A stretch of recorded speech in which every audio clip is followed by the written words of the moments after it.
Search মানবাধিকার society Bangladesh Cox's Bazar জেলা শাখার উদ্যোগে ইফতার মাহফিল ও সংবর্ধনা অনুষ্ঠান সম্পন্ন হয়েছে। কলাতলী জমজম রেস্তোরাঁয় আয়োজিত এই অনুষ্ঠানে সভাপতিত্ব করেন ভারপ্রাপ্ত সভাপতি ইমাম হোসেন ইমন এবং সঞ্চালনায় ছিলেন সাধারণ সম্পাদক আনোয়ার শিকদার।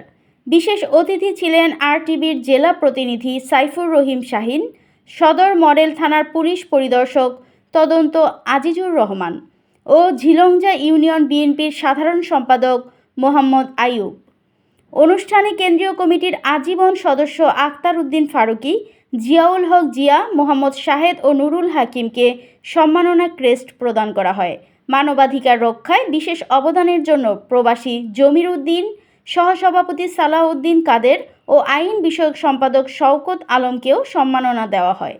উদ্বোধন করেন সংগঠনের প্রতিষ্ঠাতা সভাপতি ও কেন্দ্রীয় কমিটির পরিচালক মোহাম্মদ আলী মুন্না।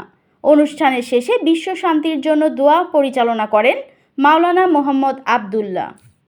দৈনিক আজকের বাংলা .net